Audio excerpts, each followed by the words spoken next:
Okay, so hello everyone. Today we're going to talk about the importance of water when it comes to hydrating your curls. So, when you think about your body, what is the best way to hydrate your body? Is it coffee, tea, Gatorade even?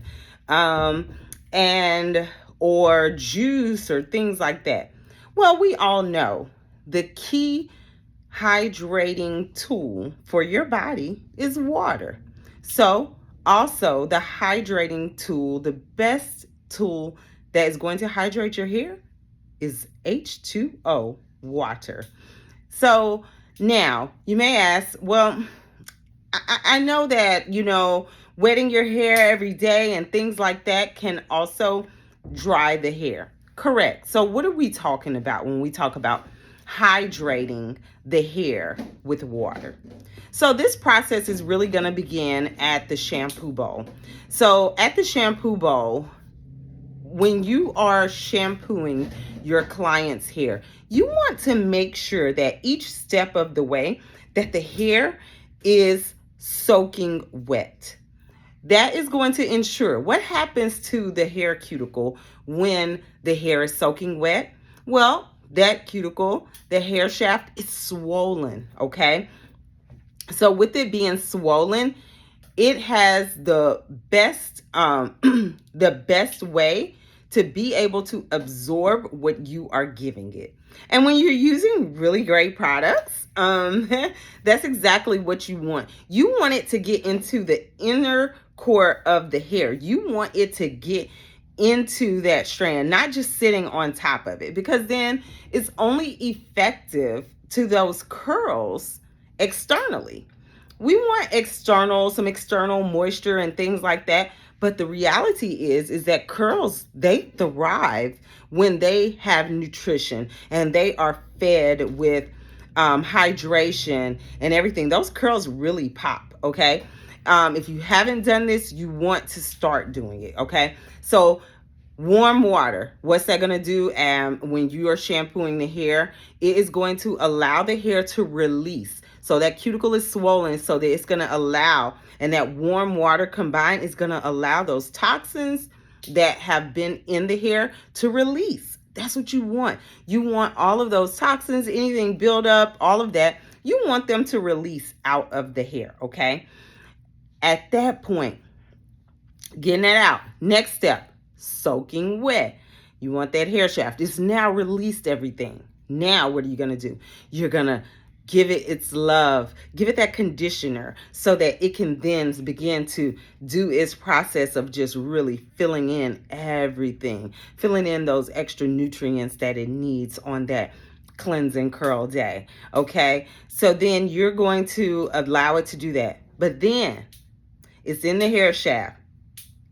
No warm water this time, okay?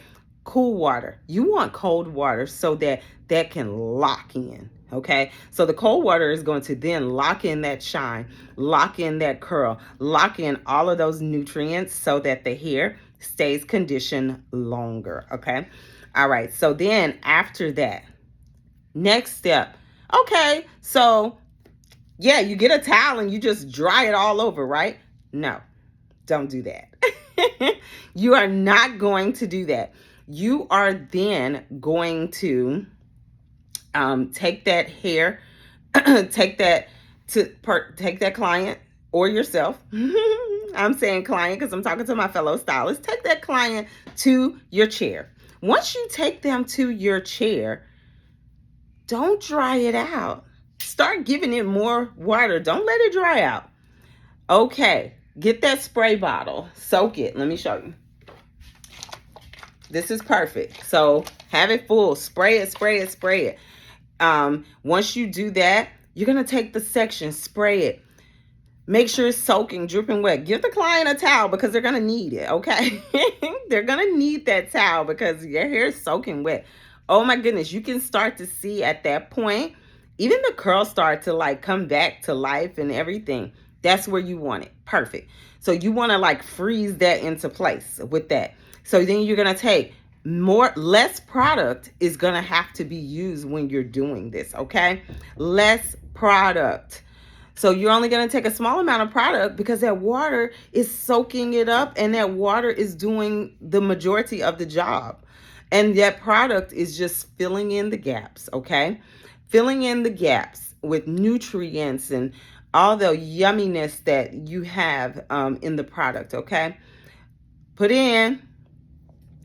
Then you can use your fingers, your curl brush, smooth over it, let it silk it out, and then go to the next section. Continue throughout the hair, making sure that you are using your H2O each section to keep that hair very wet. That is going to be the key tool that you are going to use. Okay, so then after that, what do? Let that hair dry. Do not go in like, oh, this piece is not, I don't like this piece here. No. Let it dry. Let it dry. I promise you, when you allow it to dry, whether you're letting it air dry, sitting under the dryer, or diffusing it, when you allow it to dry and all of that hair, the cast and everything, allow it to stay and allow those curls to stay in their own personal curl clusters to dry, you will experience less frizz. You will experience longer lasting curls and everything, okay? So that is going to make sure that your hair is locked in. Kind of look at it like when you used to do a roller set or a rod set. What would happen if you take down a rod set or a roller set too early, start pulling it apart? What's going to happen? Well, that hair is going to start to frizz and puff. So it's the same thing with those curls. You're doing a curl set with those products. Let it set, let it dry, and then you'll be good to go. Okay? Let me know how it works out for you.